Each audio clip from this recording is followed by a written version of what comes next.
Hello money 9 हर दिन शाम को 4 बजे मैं आपके साथ लाइव रहती हूँ मनी 9 के अलग अलग प्लेटफॉर्म जैसे कि यूट्यूब और फेसबुक पर, और हम बात करते हैं कि आपके पैसों की प्लानिंग कैसे बढ़िया हो। वैसे जब पैसों की प्लानिंग की बात होती है तो एक गोल है जो हम में से कईयों की प्रायोरिटी लिस्ट में होता है, और वो है बच्चों की पढ़ाई का लक्ष्य हासिल करना। और ये केवल मेरे ख्याल से एक फाइनेंशियल गोल नहीं है, बल्कि एक इमोशनल गोल भी होता है। इसमें हम कोई कसर नहीं छोड़ना चाहते हैं और ना ही कोई गलती करना चाहते हैं। बच्चों की पढ़ाई के लिए फाइनेंशियल प्लान आप कैसे तैयार करें, कहाँ आपको निवेश करना चाहिए और किन गलतियों से आपको सावधान रहना है, इन तमाम सवालों का जवाब देने के लिए आज हेलो मनी 9 में मेरे साथ है फिनफिक्स की founder Prableen Bajpai. Thank you so much Prableen, आपने वक्त निकाला मनी 9 के लिए। तो प्रबलीन से आज हम बहुत कुछ सीखने वाले हैं कि अगर आपके भी दिमाग में चल रहा है कि आज से 8 साल बाद या 10 साल बाद बच्चे के हायर एजुकेशन के लिए पैसे इकट्ठा करने हैं तो आपको किस तरह का निवेश करना चाहिए। लेकिन हाँ, अगर आप भी प्रबलीन से सवाल पूछना चाहते हैं तो मैं आपको बता देती हूँ आप लाइव अपने सवाल हम तक कैसे भेज सकते हैं। आप व्हाट्सएप पर अपने सवाल हमें भेज सकते हैं। हमारा व्हाट्सएप नंबर 9311121874 है।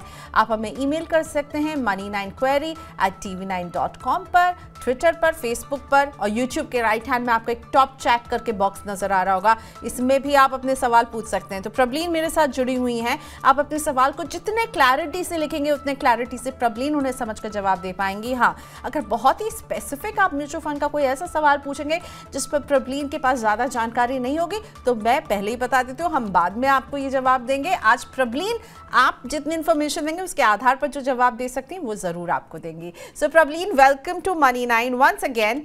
आई थिंक बच्चों की एजुकेशन ये एक लॉन्ग टर्म गोल है, और इस तरह के लॉन्ग टर्म गोल के लिए आप किस तरह की प्लानिंग करने के लिए कहती हैं? अक्सर हम देखते हैं, हमारे गेस्ट कहते हैं कि जब आपके पास बहुत लंबा समय होता है तो इक्विटी जो है वो सबसे अच्छा रास्ता होता है। क्या आप भी उसी मत की हैं कि इक्विटी में निवेश करना चाहिए, एक लॉन्ग टर्म गोल है? लॉन्ग टर्म से मेरा मतलब है 8 से 10 साल का वक्त अगर किसी के पास है तो। Hi Priyanka and thanks for inviting me. बिल्कुल, आई थिंक जब हम एजुकेशन गोल की बात करते हैं सबसे पहली बात तो आई थिंक हमारे पास एक बहुत ही ऑलरेडी वेल डिफाइंड पीरियड होता है। अगर आपका बेबी जस्ट बॉर्न हुआ है या कुछ महीनों का है तो आपको पता है कि सबसे ज्यादा जरूरत आपको पैसों की तब होगी जब बच्चा कॉलेज जाएगा। आपका बच्चा 5 साल का है तो आपके पास एक क्लियर कट होराइजन होता है कि 12 से 13 साल के बाद बच्चा जाएगा कॉलेज, क्योंकि हमारा 18 ईयर्स में 17 टू 18 ईयर्स में ऑलमोस्ट सारे बच्चे कॉलेज एंटर करते हैं। एंड हमने क्या देखा है Priyanka, that over a period of time, अगर आप हम लोग अपना एग्जाम्पल ही देखें तो जो एजुकेशन कॉस्ट है इंडिया में आई थिंक फिनोमिनली बढ़ी है और बढ़ती चली जा रही है। एजुकेशन इन्फ्लेशन 8 से 10% की हम लोग लेके चलते हैं, जबकि अगर हम नॉर्मल अपनी लाइफस्टाइल इन्फ्लेशन या अदरवाइज जो सीपीआई डेटा को देखें, डब्ल्यूपीआई को देखें, तो ये सारे 6 to 7% की रेंज में होते हैं। हम रिटायरमेंट कॉर्पस की जब बात करते हैं तो हम 6% इन्फ्लेशन लेके चलते हैं। बट जहाँ पे हमने एजुकेशन की बात की वहां पे हम जो फ्यूचर एस्टिमेटेड वैल्यू है वो 8 to 10% की रेंज में इन्फ्लेशन को फैक्टर इन करके कैलकुलेट करते हैं। तो यहाँ पे दो चीजें आते हैं क्लैरिटी से समझने की है। नंबर वन, दैट अगर प्रियंका हम अपना पैसा सिर्फ फिक्स्ड इनकम प्रोडक्ट में लगा देंगे जहाँ पे हम 6 to 7% अर्न कर रहे हैं, यानी कि हमारी इन्फ्लेशन हमारी अर्निंग से ज्यादा है, दैट मीन्स हमें बहुत ज्यादा इन्वेस्टमेंट करने की जरूरत होगी, बिकॉज एक्चुअली हमारी जो वैल्यू ऑफ मनी है वो उसको मैचअप नहीं करने वाली, इवन अगर हम 10 साल के लिए भी निवेश करें। तो यानी कि हमें कोई ना कोई ऐसा एसेट क्लास उठाने की जरूरत है या a combination of asset classes उठाने की जरूरत है जहां पे हम उस इन्फ्लेशन को अगर बीट नहीं तो मिनिमम मैच करें।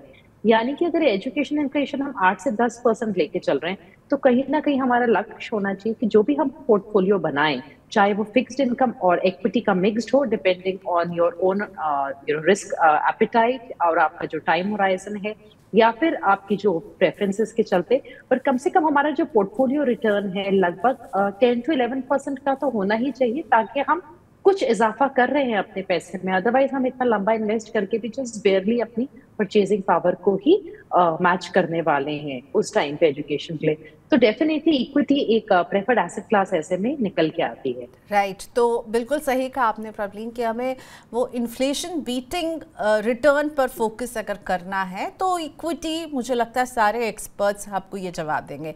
जब बात इक्विटी की आती है, मैं म्यूचुअल फंड फैन हूँ तो मैं म्यूचुअल फंड से स्टिक करूँगी, लेकिन म्यूचुअल फंड में भी एक कैटेगरी है सोल्यूशन ओरिएंटेड फंड्स की, जो पहले से ही मुझे एक लेबल लगा करके देती हैं कि देखिए अगर आप बच्चे की पढ़ाई के लिए सेव कर रहे हैं तो ये सोल्यूशन के लिए हम आपके लिए फंड लेकर आए, अगर आप रिटायरमेंट के लिए कर रहे हैं सेविंग तो हम आपके लिए ये एक सोल्यूशन लेकर आए इस फंड के जरिए। ये जो सोल्यूशन ओरिएंटेड फंड है, क्या ये बेटर रहते हैं एक रेगुलर स्कीम के मुकाबले, जब एक टारगेट है, गोल है मेरे पास कि जी मैं एजुकेशन के लिए सेव कर रही हूँ या मैं अपने रिटायरमेंट के लिए सेव कर रही हूँ?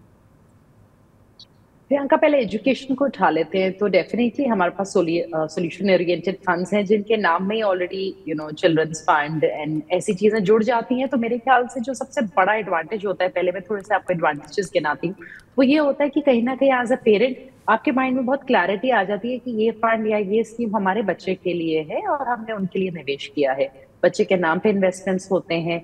एंड आपके पास एक जो एग्जिट करने की टेंडेंसी है किसी इन्वेस्टमेंट से, वो कम हो जाती है, बिकॉज आपको लगता है नहीं है हमारे किड के लिए इन्वेस्टमेंट है। इसके अलावा जो भी, चाहे रिटायरमेंट हो चाहे एजुकेशन वाले म्यूचुअल फंड्स हो, इनमें लॉक इन रहता है 5 साल का। एंड आई थिंक ये इन फंड्स का सबसे बड़ा एडवांटेज है, क्योंकि बहुत टेंडेंसी होती है अक्सर इन्वेस्टर्स की 2 या 3 साल में वो कई बार निराश होगी कि मार्केट्स ने साथ नहीं दिया और उनको लगता है कि नहीं, म्यूचुअल फंड्स रिटर्न नहीं देते, पैसा निकाल लेते हैं। क्योंकि यहाँ पे एक कहीं ना कहीं कंपलसरी लॉक इन है 5 इयर्स का। आई थिंक 5 इयर्स एक ऐसा टाइम होता है जब आप अप एंड डाउन दोनों देख लेते हैं मार्केट में। सो आई थिंक उससे क्या होता है प्रियंका, आपका इन्वेस्टर एक्सपीरियंस बहुत अच्छा बन जाता है। बट हैविंग सेड दैट, इसकी जो थोड़ी सी खामियां हैं जिनको इन्वेस्टर्स को नजर में रखना चाहिए, वो 2-3 हैं। एक तो अक्सर जो सोल्यूशन ओरिएंटेड फंड्स हैं, चाहे आप अपने इन्वेस्टमेंट के देख लीजिए, अगर हम एजुकेशन की बात करें तो ये ज्यादातर या तो हाइब्रिड की तरह ऑपरेट करते हैं या फ्लेक्सी कैप की तरह ऑपरेट करते हैं। अगर हम एसबीआई के चिल्ड्रंस फंड की बात करें तो वहां पे हमारे पास एक कंजर्वेटिव हाइब्रिड फंड भी है और एक एग्रेसिव हाइब्रिड भी है। कंजर्वेटिव हाइब्रिड में तो हमारे पास 15-20% ही सिर्फ इक्विटी रहता है, यानी कि चाहे हम उसमें इन्वेस्ट कर ले और बहुत लंबे समय के लिए भी करें, वो कभी ना वो उस टाइप के रिटर्न हमें नहीं दे पाएगा जो हमें इक्विटी से चाहिए, बिकॉज उसका कॉम्बिनेशन ही एक कंजर्वेटिव हाइब्रिड की तरह है। लाइकवाइज अगर हम एग्रेसिव फंड भी उठाते हैं, उसमें भी हमारा 65% 35% का कॉम्बिनेशन रहता है डेट इक्विटी का। सो डिपेंडिंग, अगर आपका होराइजन लाइक 5 साल का है आपके बच्चे के इन्वेस्टमेंट के लिए, तब आप इस टाइप का फंड उठा सकते हैं कि ठीक है आपके पास एक हाइब्रिड कैटेगरी का फंड आ गया। बट आई थिंक अगर आपके पास लॉन्ग टाइम का होराइजन है, I think the best way is कि आप बच्चे का अकाउंट खुलवाइए, अपने अंडर गार्जियनशिप आप बच्चे के नाम पे इन्वेस्ट करिए। आई थिंक उससे एक डिसिप्लिन अपने आप आएगा।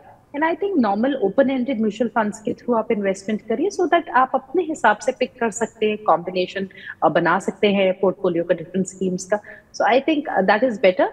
बट अगर कोई करना चाहता है तो डेफिनेटली सोल्यूशन ओरिएंटेड एक रास्ता तो है, बट आई थिंक वो अपने आप में कंप्लीट सोल्यूशन नहीं देते हैं, उसके अलावा भी हमें कुछ ना कुछ शायद करने की जरूरत पड़ेगी। ठीक है प्रवीण, आपने कहा कि जैसे एक सोल्यूशन ओरिएंटेड फंड में आप जिस तरह के झुकाव देख रहे हैं, उसमें आप देख रहे हो कि हाइब्रिड हैं, अग्रेसिव और कंजर्वेटिव, हाइब्रिड और फ्लेक्सी कैप है। तो अगर मैं आपसे कहूँ, इनफैक्ट ये सवाल भी हमारे पास आ रहा है, ये मैं थोड़ी देर में लूँगी, सईद नकवी जी प्लीज़ बने रहिएगा। अगर कोई अपने 5 साल के बच्चे के लिए इन्वेस्टमेंट करना चाहता है म्यूचुअल फंड में, तो आप उन्हें किस तरह के फंड्स में जाने के लिए कहते हैं? अगर हम वो सोल्यूशन ओरिएंटेड फंड नहीं लेते हैं तो उनके पोर्टफोलियो में किस तरह की स्कीम्स होनी चाहिए, किस कैटेगरी की स्कीम्स होनी चाहिए? आइडियली अगर 5 साल का बच्चा है प्रियंका, दैट मीन्स हमारे पास 12 से 13 साल का होराइजन बन रहा है। अगर हम 11 साल भी लेके चले, because as closer to the goal हम थोड़ा थोड़ा पैसा अपना इक्विटी से डेट में करना शुरू कर देंगे। आई थिंक 11 साल के होराइजन के हिसाब से आप एक कोर बना लीजिए अपने पोर्टफोलियो का, जो बिल्कुल पैसिव फंड्स के साथ हो। आप एक निफ्टी 50 जोड़ लीजिए, मैं तो अक्सर बोलती हूँ मिड कैप में भी आप पैसिव ही जोड़ लीजिए। आपका एक कोर बन गया, आपको पता है कि आप मार्केट के रिटर्न्स को ट्रैक करने वाले हैं। और अगर हमें अपनी इंडिया की ग्रोथ स्टोरी पे भरोसा है, and if India as economy will do well, automatically कहीं ना कहीं हमारी मार्केट्स उसको रिप्रेजेंट करेंगी ही। आगे पीछे थोड़ा, बिकॉज मार्केट्स फॉरवर्ड लुकिंग होती हैं। उसके अलावा बिकॉज हमारा लंबे समय है, तो आई थिंक हमारे पास स्मॉल कैप का भी एक एडिशन वहां पे हो सकता है। सो 3 से 4 तरीके के फंड्स अगर आप बाहर जाने का सोचते हैं तो डेफिनेटली मेरे ख्याल से एक थोड़ा सा डॉलर डिनोमिनेटेड एसेट क्लास, एक हम नास्डैक या S&P 500 की तरफ थोड़ा एलोकेशन कर सकते हैं। मेरे ख्याल से 3 से 4 ये फंड्स रख के 2 पैसिव 2 एक्टिव फंड्स का कॉम्बिनेशन मेरे ख्याल से काफी ठीक है। आप अपने बच्चे के लिए इन्वेस्ट कर सकते हैं एंड आप बच्चे के नाम पे कर दीजिए, तो थोड़ा सा ऑटोमेटिकली मेरे ख्याल से उससे एक वो रहेगा कि उस फंड को हमें नहीं छेड़ना है। Absolutely okay. अच्छा, इंश्योरेंस कंपनियों के भी इन्वेस्टमेंट प्लान्स है जिन्हें वो चाइल्ड प्लान के नाम से देते हैं, और ये बेसिकली यूलिप और मनी बैक जैसे ऑप्शन होते हैं। इसमें एक वेवर ऑफ प्रीमियम का फ़ायदा होता है कि अगर जिस भी पेरेंट ने ये प्लान लिया उन्हें कुछ हो जाता है तो बच्चों को आगे प्रीमियम देने की ज़रूरत नहीं है और उन्हें पूरा फ़ायदा मिल जाता है। इन प्लान्स को आप कैसे देखती हैं? जब हम, क्योंकि ये भी निवेश जो मैं देख रही थी, ये इक्विटी में ही करते हैं निवेश, but through a insurance route they are doing this investment, इनको आप कैसे देखती हैं? आई थिंक सी प्रियंका, होता क्या है जब हम इंश्योरेंस के साथ इसको लिंक करते हैं, सो 2-3 थिंग्स जो इसके फेवर में हैं वो ये है कि एक तो इंश्योरेंस पॉलिसी से ना पैसा निकालना इज वेरी डिफिकल्ट बिकॉज आपके सरेंडर वैल्यूज इतने हाई होते हैं। तो अगेन एक ऑटोमेटिकली इन्वेस्टर बने रहते हैं। म्यूचुअल फंड से I think entry and exit इतनी इजी हो जाती है कि अक्सर हम कहते हैं नहीं ये फंड परफॉर्म नहीं कर रहा, हम निकल रहे हैं। आप वो इंश्योरेंस पॉलिसी के साथ कभी कर ही नहीं सकते हैं। तो कहीं ना कहीं वो डिसिप्लिन आने से, और आप मार्केट्स में अगर बने हुए हैं और जैसे इंडिया की ग्रोथ स्टोरी है, आपको रिटर्न्स दिख ही जाते हैं ultimately. But having said that, आपका वेवर ऑफ प्रीमियम भी हो जाता है अगर पेरेंट को कुछ हो गया। बट आइडियली ये जो चीजें हैं, जैसे अगर हमें लगता है कि आज मुझे कुछ हो जाए, तो ये तो हमारी अपनी फाइनेंशियल प्लानिंग का हिस्सा भी होना चाहिए कि हमारे बच्चे की एजुकेशन फिर कैसे होगी। सो ये तो ऑलरेडी आपकी अपनी फाइनेंशियल प्लानिंग के पार्ट में ही कवर्ड होना चाहिए। तो मैं इसको एक बहुत वैलिड रीजन नहीं मानूंगी कि हमें इंश्योरेंस खरीदना है। Insurance is very hard push product. कहीं ना कहीं उसके पीछे एक दूसरा मोटिव भी होता है कि आप इंश्योरेंस पॉलिसी जब सेल की जाती है। बट ऑनेस्टली आई फील क्योंकि जो अंडरलाइंग एसेट्स हैं अल्टीमेटली हमें स्टॉक मार्केट्स में पैसा डालना है, एंड आई थिंक अगर हम म्यूचुअल फंड्स को उठाएं तो वो एक लीनर ऑप्शन है, एक ज्यादा और क्लीन और एक तरीके से ज्यादा डिवर्सिफाइड पोर्टफोलियो हमें क्रिएट करने का मौका देता है हम पैसा अगर उसमें डालें म्यूचुअल फंड्स में। So my vote will definitely go to mutual funds.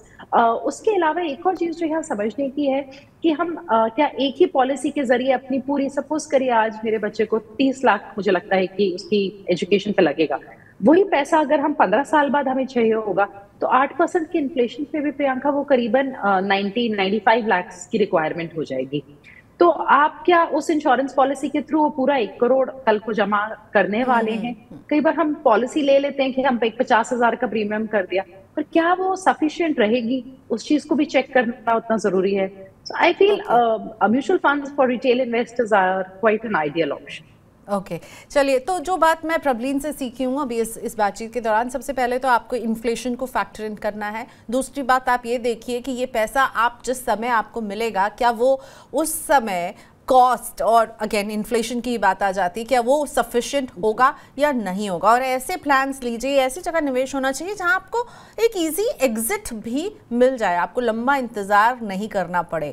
एक और लाइव सवाल जो कि हमारे बच्चों के एजुकेशन पर मैं और आप अभी थोड़ी देर पहले बात कर रहे थे, और सईद नकवी हमसे यही पूछ रहे हैं। सईद जी नमस्ते। सईद जी पूछ रहे हैं कि I want to invest for my 2-year-old daughter, और 2 साल है इनकी बेटी की उम्र, 14 से 16 साल का इनका नज़रिया है, इंजीनियरिंग पढ़ाने की सोच रहे हैं। वाव। और अभी जो इन्होंने पता किया कि इंजीनियरिंग की जो कॉस्ट है वो 8 से 10 लाख के बीच में है इस पढ़ाई की।